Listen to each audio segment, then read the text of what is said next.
Let me ask you a question. What's your favorite food? I want you to close your eyes and picture it in as vivid detail as you can. The flavor, texture, look of the food, everything. Imagine the aroma wafting off it, meeting your nose as you get ready to dig in. Alright, open your eyes. Now take that sensation, crank it up to roughly 1,000, let it simmer for about 2 seasons, and you have yourself the basic recipe for Shokugeki no Soma, an outright ridiculous cooking anime that gives a whole new meaning to the word foodgasm. It's an example of a show that knows exactly what it is, and milks that for all it's worth. So grab your knife and fork as we cut into why people watch and enjoy this show. Let's do this.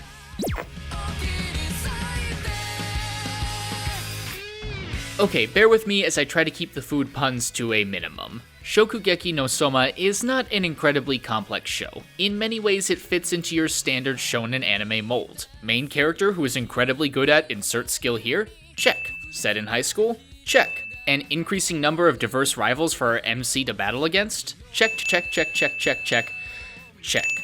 And while this obviously helps it appeal to a wide demographic, Shokugeki no Soma definitely has some ingredients unique to it that have helped lead to its explosive popularity. So what are they? Well, naturally, as you might expect, the obvious thing that helps it stand out amongst its contemporaries is the cooking.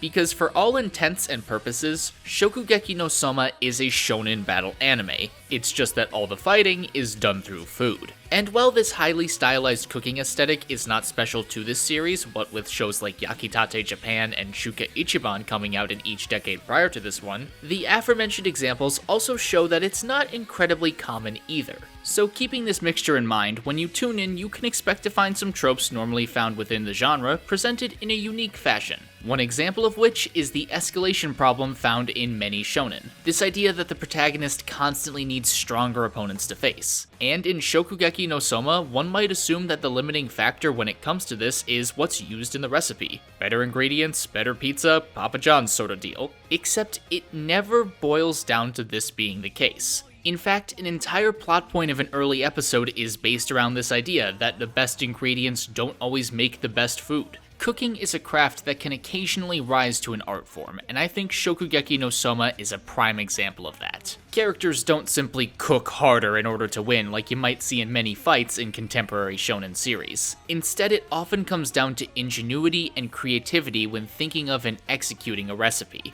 There's certainly a lot more ways to prepare a meal than there are to throw a punch, and this series knows it. On that note of food, well yeah, duh, that's going to be the main course of Shokugeki no Soma. And from the word go, they make this food look absolutely delectable. You know how in cartoons, food always looks like the most delicious thing ever? I always default to the steak in Tom and Jerry. Well, here is no exception. If anything, it's on a whole other level. It's still drawn, but the advantage of anime is it looks real without losing that special something that makes animated food irresistible. Even in cases where you might not like that meal in particular, it still objectively looks appetizing. On top of this, every dish they present manages to be unique and in many cases, interesting to say the least. It's never, look, I made a hot dog, or I baked a cake.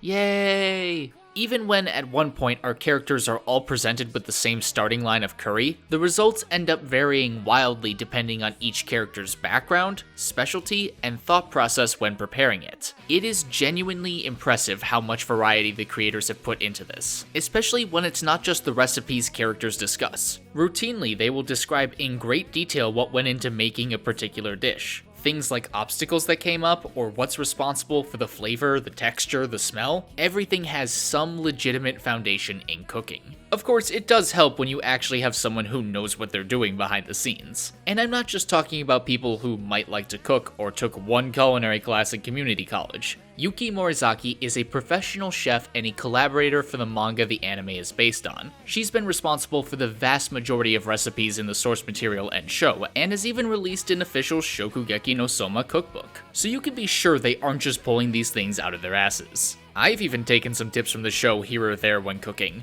That said, I've yet to achieve the same level of enthusiasm as some characters in regards to tasting what I've made. Speaking of which, if the mouth-watering food of Shokugeki no Soma is the main course, then the reaction shots of people eating and enjoying said food is the seasoning and sauce that complements the meal. Keeping that in mind, with how extreme some of these shots are, context matters. Especially if you just so happen to be playing a scene over and over again at 3 AM and your roommates are convinced you're watching hentai.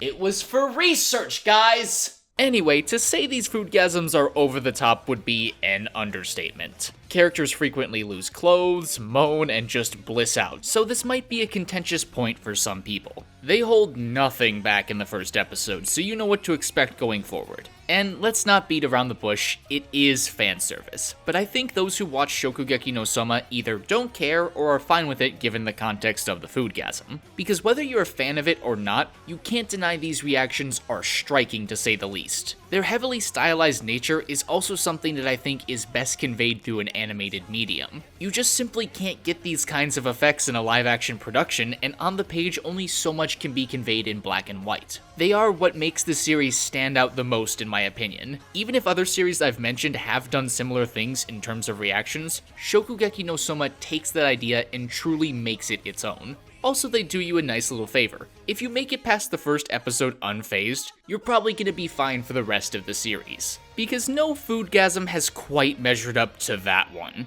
And well, yes, there's no denying it is clearly ecchi and clearly fan service, at least most of it is contained within the reactions. And even then, the actual amount of cooking and subsequent descriptions of that cooking end up outweighing the reactions and fan service that go along with it. Because at its heart, Shokugeki no Soma is a series that is fully dedicated to its craft. And whether you're a fan or not, I hope I've helped you see why it's made a lot of people want to dig in. But those are just my opinions, and I encourage you to share your own. Do you watch Shokugeki no Soma? If so, are you excited for Season 3? What's your favorite thing to cook? Whatever your thoughts are, feel free to let me know down below. Thanks for watching, and an especially big thanks goes out to my awesome patrons PenguinPandaZero, OverjoyedSoup, and everyone else for generously supporting me. If you want to support me, you can click on the right to visit my Patreon page, you can click the left to subscribe, and click the middle to watch more of my content. Feel free to leave a like if you enjoyed the video, stay awesome, and I'll see you next time.